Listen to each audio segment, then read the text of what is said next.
Hello, everyone. Welcome to Authentic You. This is season 3, our 4th podcast. We are just amazing podcasters. That's all I can say. I am SeaJay Leapshire, your host. I am here with my co-hosts, Erika Myberg. Hello, everyone. And Deborah Giles. Hi, guys. And we have a special guest, Becky Johnson. Hello. The original. The original co-host. Look what we have here. I thought this podcast ended 5 years ago when I left. It was a surprise when she found out. Yeah, We've didn't been know you guys doing it kept alone. going. Replace me, Deborah. Nice to meet you. It's like when you run into your boyfriend who's now dating, your ex-boyfriend who's dating someone else. You're like, wow. She doesn't look anything like me. Deborah's the opposite of me. I see your type, you guys. Aren't you proud of how we've grown, though, Becky? When we first started this, Becky had to do every intro. Carried this podcast on my back. Oh, yeah? And she would look at me and she'd go, SeaJay, what do you want to do today? I'm like, I don't know. I'm scared of everything. I was panicky when she wanted to move on. Me too. To bigger and better things. When she dared to continue to have children and didn't have time to do this podcast Very with us, panicky. we literally had a serious conversation of should we keep doing it without her? And then I think COVID hit and it was like, well, we talk nonsense for 2 nobody's years. really listening anyway, so we'll just keep talking. Thank you to the 10 listeners. I literally stuck just with assumed us. nobody was listening. Who knows what we talked about in that time? Go back It's and listen. behind I us. would like to delete back and them, I listen. think. Yes. That's Anyway, we're here. And welcome. Thanks. We do seasons now. Guys, I don't know if you know I know this. you are all big time now.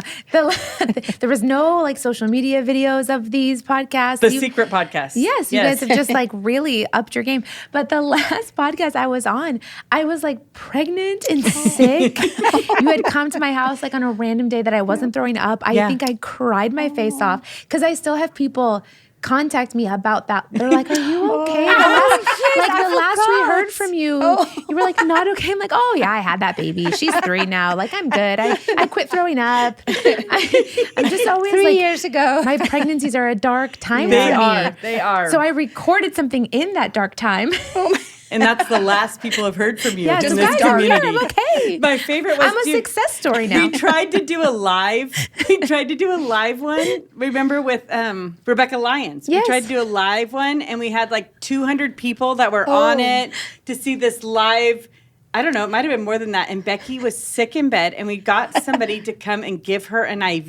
Yes, but we were in her garage. Yes, I remember, yes. and she was in the room. This is a real story. They came to my garage because they were doing an Instagram live with Rebecca Lyons to do live question and answer with her.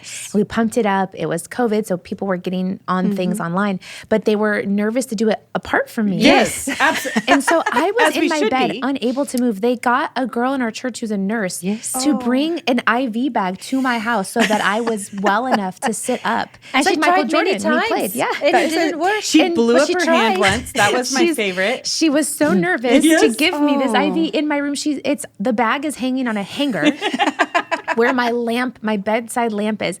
And she ends up calling her sister, who is also a nurse. She's like, you have to come and poke my pastor with a needle.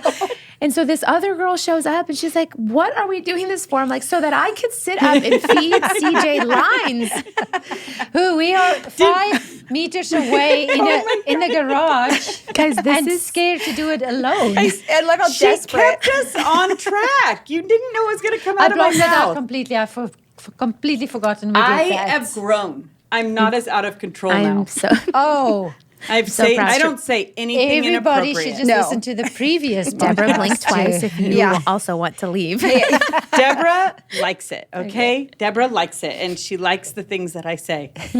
Absolutely. And I can't get pregnant. So, we're good. Good. Yeah, so you won't have that so issue. we're safe. Yeah, we're you're safe. Oh, my Yeah. gosh.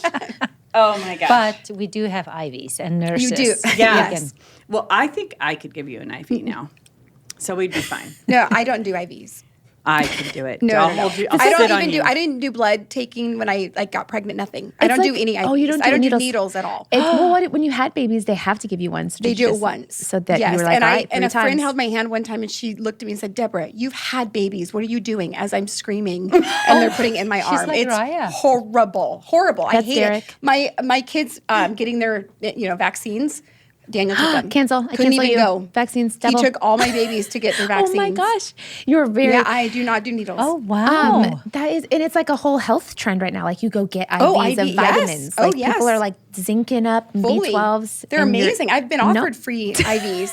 Yeah, and You I don't will not want do to it. have a kid that goes through nursing school because all she does is practice on me. My None of your arms kids are gonna do that. That like sounds like hell. constant bruises because she's like, she's learning. So she like blows up my veins all the time. She practices on my knuckles, on my hands, like all Oh the my hard gosh. places to do stuff. I don't mind needles. CJ though. should have been a triage nurse. Yeah. Like She that should. is, She that would have is done what we know. great. I love Yes, it. that is what we know about I her. love it. Yes, I would be very good.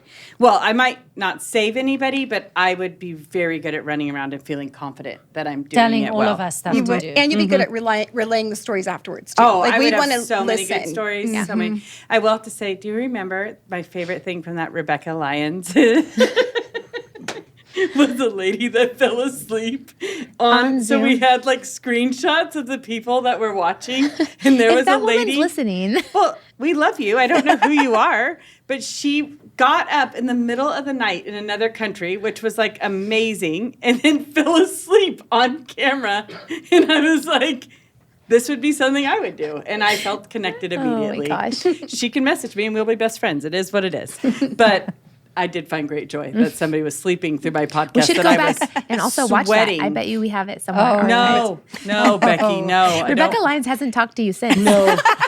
She rejected me. Hasn't was been it. back. She was like, I don't know what's happening. She goes, that was really weird. The whole thing was odd. We have done a lot with Becky. Becky has been a part of a lot of our podcast conversations. She's wrangled. We also didn't used to do our Authentic You meetings without you. Yeah. Do you remember? You Yeah. would help us plan the meeting, and then you would help us transition. I'd say I mentored you guys in women's ministry. Yes. You did. You Yes. did. Part Aren't of the foundation. We were scared to do anything without her. Because I'm so awkward when it comes to like, oh, let's do prayer transition from worship. And now look at you going guys. from worship to it's No, still. not just for church people. Like that's a universal horrible. It is. Thank you for doing that at the 12:30. It's like No one likes to close worship in transition. It's just I spend most of the time looking at the worship leader, like now. I- Do I go now? Do I go now? And like taking a step up and then realizing, oh, they're still going. Step back. Okay. And then by the time I get up there, I don't know what I was going to say anymore. And I'm sweating Yes. so profusely. And then I usually cry. Yeah. And it's not even powerful what I'm saying. I'm like, and then Moses, I don't know, but we're all going to. Moses built the ark. We're going to make it through the sea. Go. I've done it where I forgot. I said, sing that again. And then I'm singing in the mic and realize I'm leading the service and I'm on a mic and I forgot to put my mic down. And I'm like, wow, my voice is really projecting. It's fine. Good You at times. least have a good voice. No. If I did that, That's why. we would know right away. Oh no, what's happening? You would quench the Holy would Spirit. be- I would. They'd be like, please don't sing it again, Right. CJ. Becky would be standing up waving erratically. cut her mic. Somebody mute. Yeah. Oh. Anyway, well, we have been, in this season, we are talking about women's stories. And I was so moved. I've told them before when I was talking to a friend and she was sharing her life and then the reality of who she is does not match the life that she grew up in. And just the recognizing that without God, she would be a different person because she is powerful, confident, all these things that I'm like, gosh, I don't think anything the world has to offer, meaning therapy, drugs, anything, could get her where she is. And so it just stirred in me to begin inviting women that I feel like have beaten the odds in a way, you know, that maybe other people would even look at and go, you shouldn't be here. Like, you shouldn't be okay. And so with you, I mean, Banning and I have known you since you're 18. Yeah. And she is the lead pastor of JC Sacramento. And she's 36. Which that's pretty young. Yeah. I don't really know what normal age for lead pastors are. People say it's young. Yeah, I think it's young. And she's a woman. That's what's weirder. Let's be honest, like we can say we live in this world that is full of equality, but The it's church, not so much in a lot of areas. Yeah. There's a lot that is great, and there's a lot that is shocking when you walk in circles. Yeah, for sure. And so, I don't know, you're not from Bill Johnson's family, so how did you do this, Becky? Yeah, I know, right? People do ask me a lot because I am a Johnson. For those people would know who Bill Johnson is listening, pastor, lead pastor, senior pastor, global pastor of Bethel.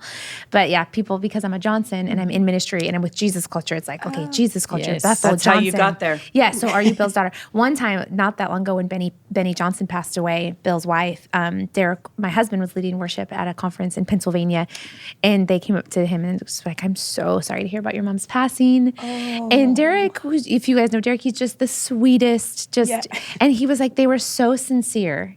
He goes, I just had to say, I had to go with it. I just said, thank you. I'm like, you pretended to be Eric and Brian Johnson's brother? Like, just blatantly while you were ministering? He's like, I think that's holier than if I would have corrected them. I think that's holier. He has the same coloring. He could pass He's the like brother. blonde. So he just is like, they were so sincere. It was this older woman. And yeah. she was talking about how Benny had impacted her life. And he's like, I couldn't, Becky. Yeah. I couldn't say, well, that's not my Except mom. for now, that poor lady is going around going, I met Benny's son. And he was really touched. Spiritual son. I'm going to talk to Derek later. So no, I am not Bill's daughter. No, I'm not from a ministry family. I'm not a PK. I'm raising PKs, but I was not a PK. And so, yeah, I think, like we were talking offline, Deborah was saying people can see people in higher levels of ministry and think, oh, easy for you blah, blah, blah, or it's because of X, Y, and Z. And you just kind of fill in the dots for people.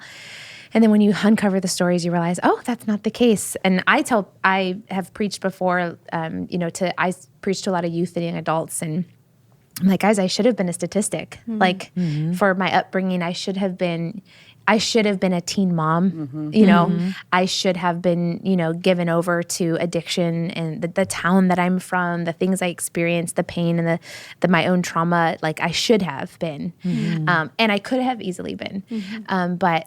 Yeah, I'm not. I'm, married and 3 kids and a lead pastor of a church. I get to travel and speak. But I think, when you peel back the story there, it is like, oh, wow, that's where you came from. When I got like just pretty radically touched by God as a teenager when I was like between 16 and 17, just the Lord encountered me.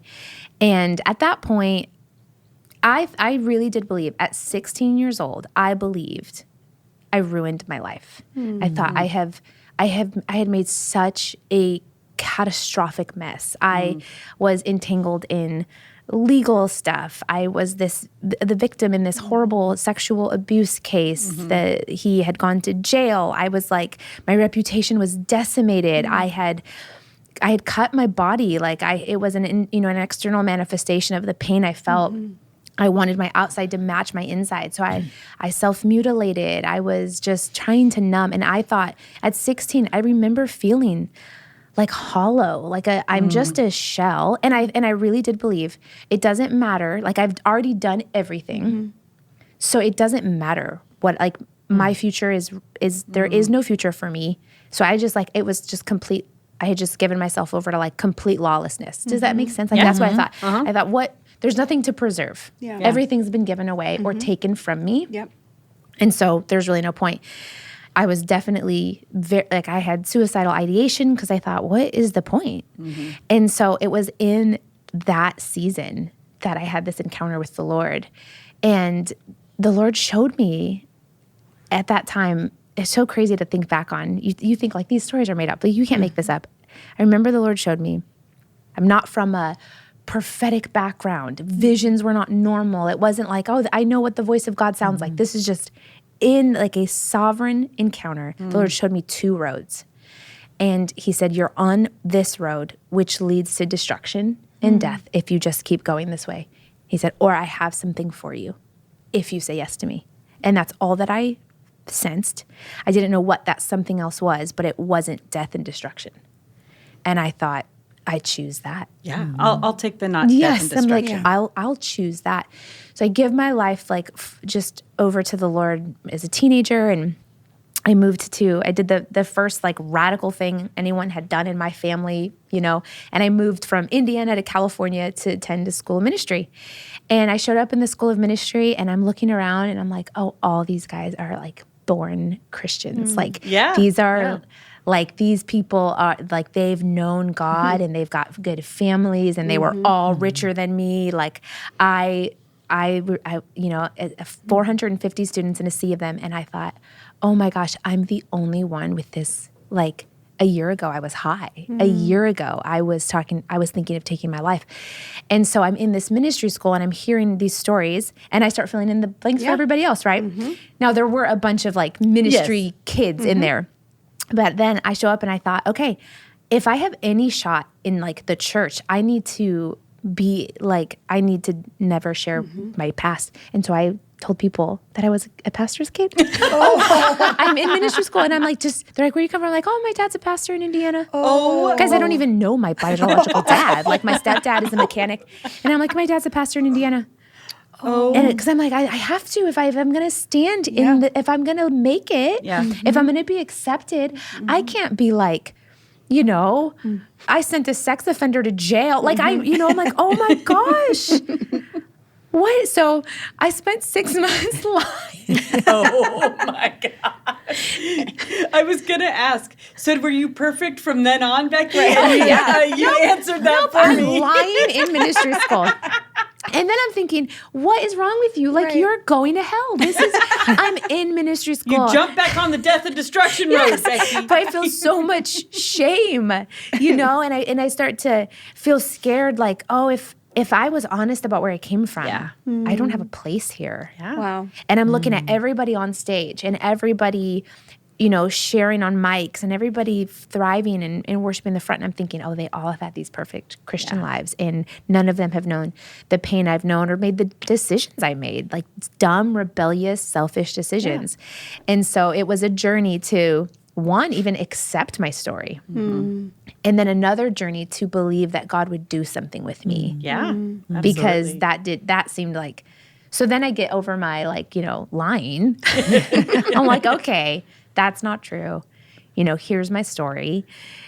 Now it's the, even believing that that I would be allowed to be in ministry. And that wasn't a dream. That wasn't something I allowed myself to believe for a long time. It's not something I dreamt about, or even, and I couldn't even entertain that thought. Yeah. I thought the best thing I could hope for is that I'm just in the church. Yeah. So I'll be a barista, and I'm excited to just be in the club, guys. I'm just excited to be with you guys on Sunday morning. Yeah, totally. But to be back there, to be backstage, or to be on, to be leading, I just couldn't, because I'm not qualified for that. Now I think back, you were 18 in my house, and you didn't ever talk about ministry as something you were going to do. No, I thought I can work hard. So I thought I can, and that is, from my childhood, I learned work ethic, and work is it's just what you do. It's like Midwest, blue collar. My mom was like, you work, you show up in the world and you work your butt off. I'm like, I'll work my butt off. So I cleaned your guys' house. Yes. I was working 2 jobs. So then the idea to serve ministry with that gift opened up. Like, oh, I could work for a ministry. I could help answer the phone, or I could, even the thought of, I could be janitor. Yeah. I could be a janitor for the church. That's amazing. And there's this little progression of, the Lord, really, I guess the journey was allowing the Lord to qualify me and accepting that, my past doesn't disqualify me, because I don't qualify me. Yeah, that's the Lord good. qualifies me. So really people ask too all the time, how did you get here? I didn't get into frontline ministry, because there's ministry that's not stage ministry or pastoral ministry. So I was working for Jesus Culture for 5 years behind the scenes in terms of administration and organizational work. And the frontline opportunity came when Banning asked me to be the youth pastor when I was 26. And at that point, I had never preached. I had never led people to the Lord. At 26, he asked me to come out from behind the computer and in behind the pulpit. And I just thought, you're crazy, man. Like it was a journey of trusting, those that God had put in my life. And really that's when the Lord began to show me, oh, you didn't qualify you, I qualify you. Yeah. I qualify who I call. Exactly. And undoing the shame of my past and undoing all the preconceived notions. What would people think? Would anybody ever want a pastor who's not a fourth generation pastor? Would anybody want me around their kids? Absolutely. Would parents want me to be the youth pastor knowing this is my first pastoral, which now we know like parents of teenagers just want anybody. Yeah. Please just talk to my kid. Yeah. Are you nice? Right. Yeah. Yeah, exactly. I think that's been my journey of just like accepting that and walking in that and allowing the Lord to show me what he will do with surrender, with a yes. I just kept saying yes. Yeah. It's funny, I think people expect, well, I went to seminary and then at 18, Banyan asked me to be his youth pastor. Right. And then I da-da-da. But it's like, I just kept saying yes and I kept submitting. And I did not realize that would bother people when I began to share that story. And last year, I was invited to a really prolific women's gathering. It was really amazing. This very high-profile female minister put on this event for 225 female lead pastors and global ministry leaders from around the world. And I cannot even believe I'm invited, right? Well, then she asks me to be on a panel. Guys, I am like, what? First of all, I thought the invitation was a joke or a mistake. I get there, I'm like, oh my gosh, can I tell a funny story? Yeah. No. So you get to this event. Nobody knows why we're gathering. It was like kind of like, what do you call it? Like upper echelon. It was like secret society. Like we're all here, And I'm like, guys, I'm me. I'm like, so I sit at the table and I'm around these women. If I named the ministry leaders that were at the table, I don't know them. I know their names, but I don't know their faces. So, guys, so embarrassing. So I'm at this table. Everybody is from a very, very impressive ministry, but I don't know them. So when I thank God, so I sit down, I'm one of the younger ones. And they're like, so we sit down for dinner and I feel alone. You're not allowed to bring anybody. So no one was allowed to bring a companion. You can't bring Erika. So we're all like, you're like, I'm out. So we sit down, guys, and I'm nervous. I don't know I'm going to be on a panel yet. I'm just nervous to be at the dinner. So I'm cutting my food and they're like, did everybody share your name? And I said, I don't know why. Wait, no, you said you don't know yours? No, I don't know why I said this. I said, I'm Becky with the good hair. Because that's a song. Right. Is it a Beyonce? Yeah, Beyonce. Is it Beyonce? And I only know that because my youth students would say Becky with the good hair. So I'm being funny. No, guys. It's a woman. They're all 40s and 50s. Yeah, no one got it. They go, one woman stops. If I told you the ministry she led, you would die. She goes, oh, do you like your hair? And I wanted to die. So now I'm explaining a ratchet Beyonce song to this group of women who are all like in Louis Vuitton. I show up in my Amazon two-piece like knitwear that I have the tag still on because I got to return it because I can't spend $55 on a knitwear two-piece right now. So I am like, I'm like, Beyonce, like that song Beyonce when she was fighting with Jay-Z and they're like, no, I'm like, no, I don't like my hair. And then another one's like, you can like your hair. I'm like, no, I do like my hair. But not that much. Oh my God. I love when you say things wrong because you don't usually do that. So. The nerves just got to me. So then I'm trying to explain to them how I'm like, no, when I was a youth pastor, I sound like a stupid. I was a youth pastor. I said, Becky with the good hair. And it just. All the kids like me, all right? All the kids Talk about feeling like I don't belong here. I'm like, I'm really not qualified. Well, then the point of the story is the next day, I was asked to be on a panel to answer the question, how did you get to where you are in ministry? And you had to summarize. They're like, you have 30 seconds. I'm like, oh my gosh, I've had 18 years of a journey with the Lord. So the honest truth and the only thing I thought to say, the only honest thing is I am here at this point in ministry because I've submitted my life to leaders. Yeah. And when I said I'm here because of submission, the air got sucked out of the room. Oh my gosh. Because I'm not realizing, 225 women in ministry don't like the word submission. Yes, yes. And it was a moment where yeah. I said, I've gotten here because I've submitted my life to a spiritual mother and father. Yeah. And the whole place just went quiet. And the woman who put on the event said, hey, let's just take a minute and recognize that submission's not a 4-letter word in the church. And I know that many of you have been hurt by submission, but here's a story of what kingdom submission looks like. And because this young woman has chose to submit her life. Yes. She's not been forced to submit her life or shamed into something. But that submission is healthy. Yes, yes. And it still bothers people. That's amazing. When I say, well, it is because I've submitted. It's because I just kept saying yes and submitting and working on things that I didn't want to work on and eating humble pie constantly. Yes, yes. That has been my journey. And so it was interesting to That is to say really that. interesting. It is, I mean, I experience it from a different standpoint of when people come to me for like, hey, this is what's going on in my life and I need some input. And I'm like, well, hey, who are you submitted to? And they're kind of like, whoa. Yeah. Like, you think I should do what other people tell me to do? And I'm like, well, if you want the blessing of God to flow in your life, yes, that is what you should be doing. Yeah. And they're kind of like, but what if they're wrong? Watch the favor and grace and flow. so Like the radical conversion of how did you get here? I'm like, that is the power of submission. Because I submitted, God was able to do immeasurably more than I could ask, think, or imagine. And not just submitted to God. I submitted to the leaders he placed in my life. And I've been in the same house, which I am realizing now more than ever, that is so rare to be in one house for like longer than 2 or 3 years. I'm like, I've been in this house for over 15 years under the same leaders. And I'm still there and I have no plans to leave or go do my own thing or start my own. And I think that that's just a story that people aren't used to. And I think the other thing that is helpful to be talked about is it's not like we've done it perfect. Yeah. Oh, for sure. There's been lots of bumps along the way. Lots of honesty. As you were talking, because I feel like watching your life, one thing that does stand out about you is the fact that you are teachable. And if you want to be teachable, you have to open up your life. But to open up your life, you have to humble yourself.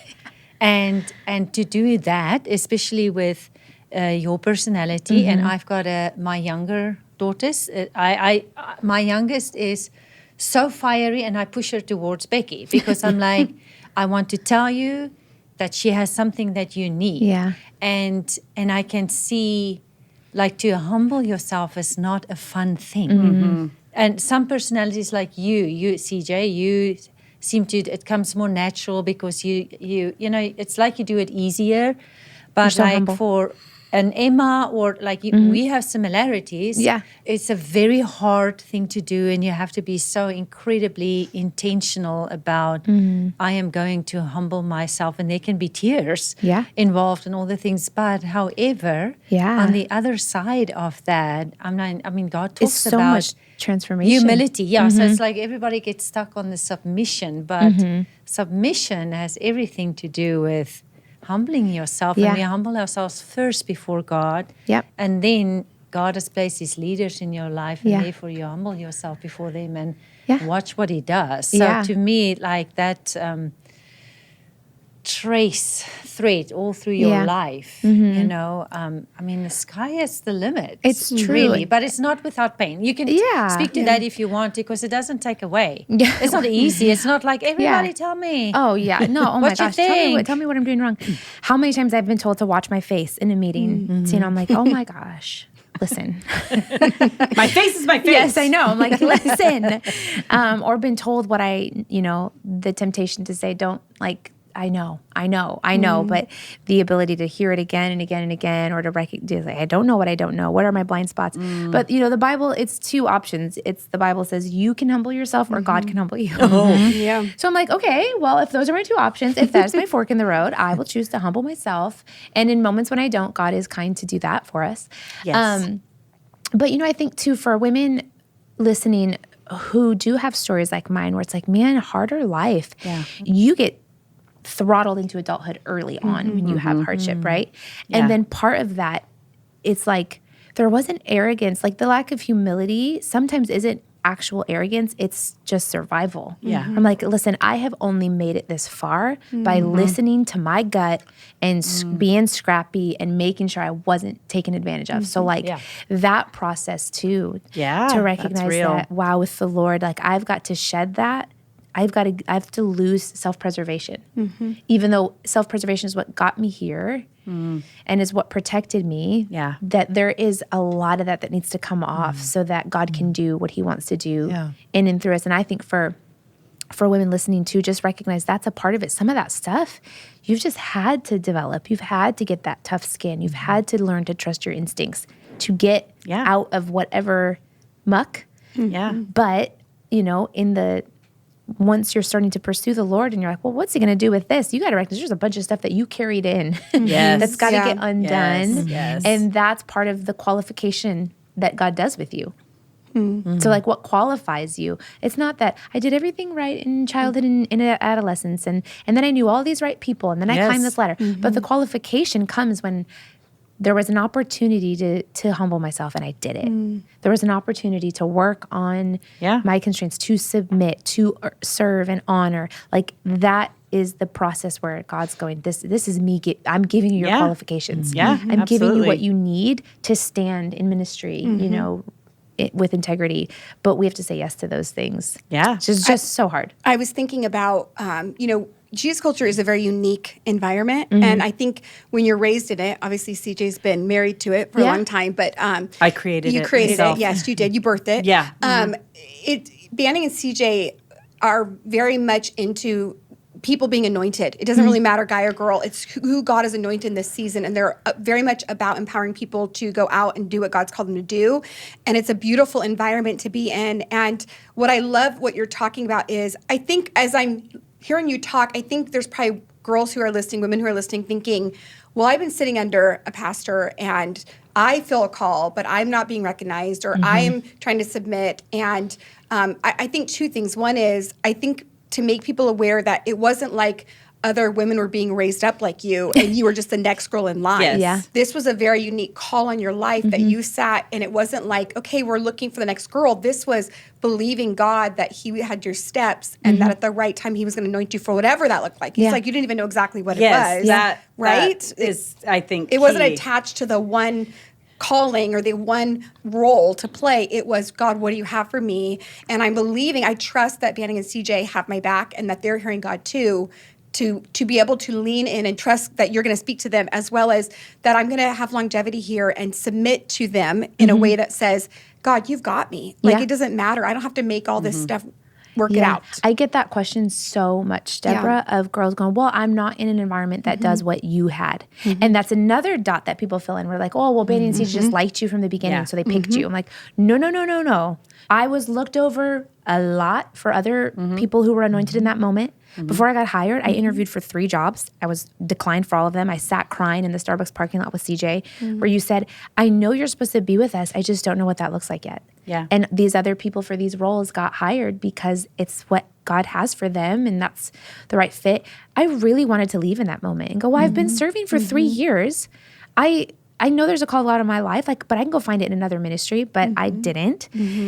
Or, just all the journeys of life. A lot happens in 15 years. Yeah. And where I had to keep coming back to was, and I think I might have gotten it from Banning when the Lord had challenged him at one point in his journey with Bill, I don't remember where it came from, but the Lord said, do you trust that this ministry, it holds the keys to your destiny, or do you trust that I do? Come on. And I think I tell girls that all the time. I'm like, whatever church you're in, that church actually doesn't hold the keys. Like God opens doors no man can shut.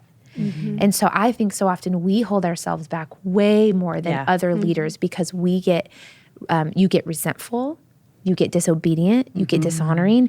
And it's not so much that, oh, I'm just in this glass ceiling church. Sometimes there is that where there's there's just an actual lid you're going to hit. I think that's rarer than we think, because I think when we walk in honor, submission, and obedience to the Lord, things start to happen. That was like, guys, this was not the plan. It wasn't like at 19, they were like, Becky, you're going to be the lead pastor. Yes. Like this was not the plan. This wasn't a preconceived idea that we had laid out. This was the Lord just going, here's the doors I'm opening as you keep saying yes. That's what I was going to say. I feel like a lot of the young people I talk to think they should have a picture of exactly what it is they're going to do. I mean, this is something here's the path. I talked to with your daughter, like, well, what am I going to do? What's it going to look like? And so, and I think sometimes when people do hit a wall, it's because they're coming with what they've decided that the pastor needs to do for them. 100%. I am supposed to be the lead pastor. Yeah. And so you should then do this, this, and this. Yeah. Instead of, this is where I'm at, Lord. Yeah. I'm going to trust you to open the doors, and I'm going to do whatever's in front of me. Yep. Because I remember when you became youth pastor, I actually, before Banning officially asked you, I was sitting in Zach's office. I don't know who else was there, and you dorkily stuck your head through the window, and the question had just come out, well, what are we going to do? Who's going to be youth pastor? And I was like, why not her and Derek? Yeah. And then they, of course, molded over and came up with, officially.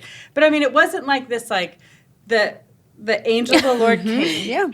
The horn of oil. Samuel came and anointed me with the horn of oil. It was like, and then you were faithful with that. Yeah. And I didn't want to do that, actually. Yeah. But here's the thing. Because of what I was dealing with in my own shame of my past, thinking, oh, I'm not qualified, I didn't want to. I thought, guys, I don't want to do this. I have no passion for this. Yeah.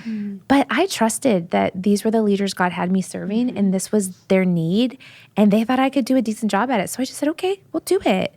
And I did not enjoy it for a long time. Yeah. For a really long time, like more than I care to admit. I did not enjoy it. And then, I did that for 8 years, and that opened the door to everything that I'm doing now. But it was that in that season of just saying, okay, I'll just say yes to that. Yeah. I'll be faithful with that. And so, absolutely. I have one more question for you. I'm sure there's women who are listening who are probably thinking this as well. What does that look like for you to do ministry with your husband? And what if you have husbands who are competitive or they feel like they're called? Like, what does that look like with you and Derek? How have you been able to create that dance of, because you guys both have stepped in your own callings, and it's a beautiful thing to watch. And there's no competition. It's not weird. It's a beautiful thing, and you both support each other. But what has that looked like for you guys as a team? If I'm just opening up Pandora's box. Yeah, that's another podcast. Oh my gosh, it's been a lot of counseling. No, we stumped a marriage counselor, the one that like everybody uses here at Jesus Culture. We came to her when this was kind of hitting how do we do this? How am I his boss? Yeah. And we kind of got locked up over an issue, and she just said over Zoom, she's like, guys, I cannot help you. That's so discouraging. I was like, okay. God was good. God's good. SeaJay, actually, you helped us more than she did. So you're a great therapist. Yeah. Oh my God. I think that also has been submitting our marriage to others. Going, guys, this is really awkward and difficult. Yeah. Where do we draw lines? Lots of security. My husband is an extremely secure man. I think, unfortunately, I talk to a lot of women whose husbands sound quite insecure.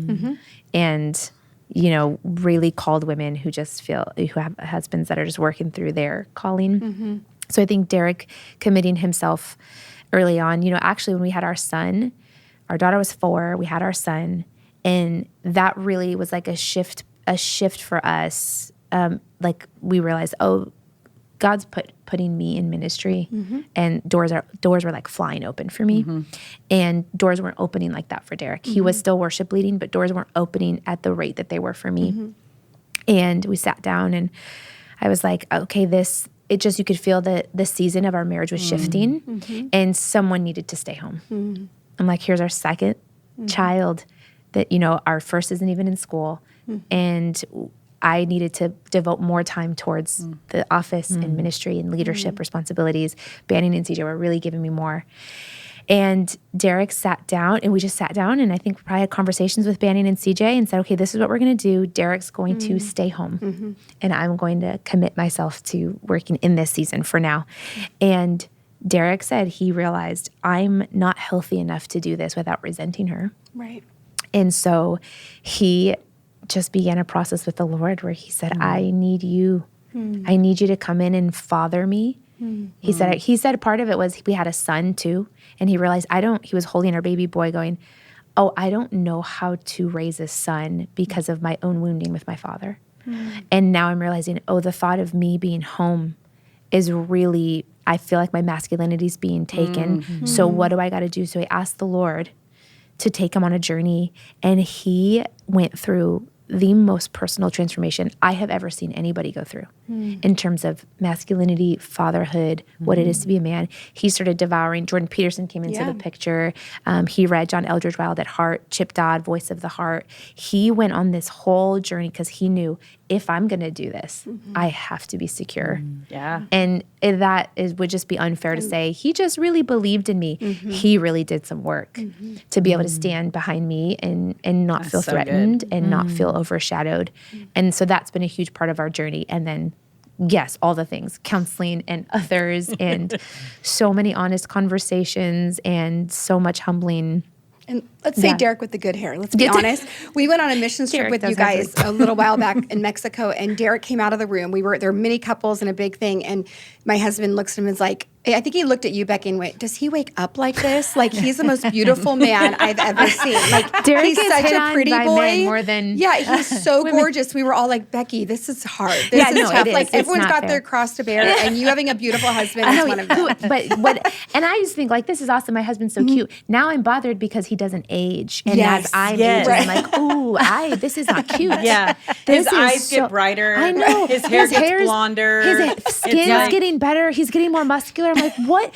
Yeah. You are a vampire. Yeah. I'm convinced he's aging. You just need to pull up pictures of him when you were 15 and first met him to remind him. Thank you. This is where you started. Yeah, I made him. Without I made him you how would gorgeous not he was. look like this. Yeah. No, That's funny. give yourself credit. Yeah, thank you. Yeah. Without you, he would be ugly. Definitely. Super ugly. Like, he'd probably have like Warts. squinty, quiet, Warts, his eyes would change colors. He'd have glasses and, without me. You know, There you go. he'd probably be bald, but with you, look at him. The meals I feed him. Yeah. So I don't know if that's helpful or No, what that you guys is. are, I think I am excited for what God's done in my life because I have already seen for girls coming after me who have similar stories or don't have the typical story that you would think. Yeah. They're going, wait, it's possible. Absolutely. God's not just going to hand it to you. There's work that you have to do, which I think is what we've talked about more. But also, Iverna Tompkins, you guys know her. She was just one of Bannon's favorite Bannon's preachers. hero. She's passed away this year, actually, or 2024. But I listened to her old YouTube clips, and she's awesome. She said something I've been repeating to girls that I'm mentoring. She gets up and she's like, if you have a problem with me in this pulpit, you can take it up with God. She goes, I didn't call me. He called me. Yes, and then so she good. looks at the group and it's men and women alike. And she goes, and let me just tell you, if you called yourself, you aren't going to last. Yeah. Good. Because she goes, it's just too hard. So she goes, if you've called yourself to ministry, you should just get out. Yeah. And wait for God to call you. And I just love that concept that when God calls you, he qualifies Yep. you. When God calls you, he can take what should have been a statistic and make it a story, Absolutely. And I think that, Yes. As always, in this podcast, we come back a ton to trust in God. Because one thing that you guys always say, SeaJay, early on you said it, if God wanted you in a certain meeting, God would have you there. Yeah. So as you were and are young and going through this journey, and many people like, when is it gonna, I've been waiting my whole life, or the process. A lot of people don't love the process, but the reality is that no man is more powerful than God. Yep. But it's also, it's like the hand in hand. It comes down to, do you really trust him that he will get you where you need to be when you need to be there? Yeah. And that's a question at the heart of it all, because I would imagine you guys, even where you are at, there's these moments of insecurity and like, oh God, why am I not, or what? And then what do we go back to in the end is like, do I really, really trust you to keep me here or to get me there?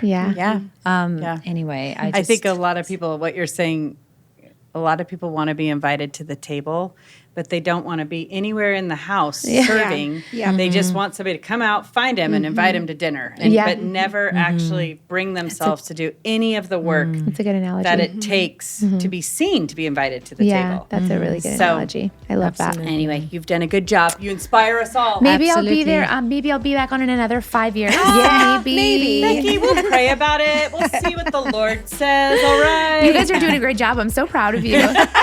proud. To be fair, you have your own podcast and you didn't invite us. It's true. We've All not right. been on. That's your Let's husband's just be podcast. petty Let's take that up right with your back, husband. all right? No, we love you and thank you so much for doing this.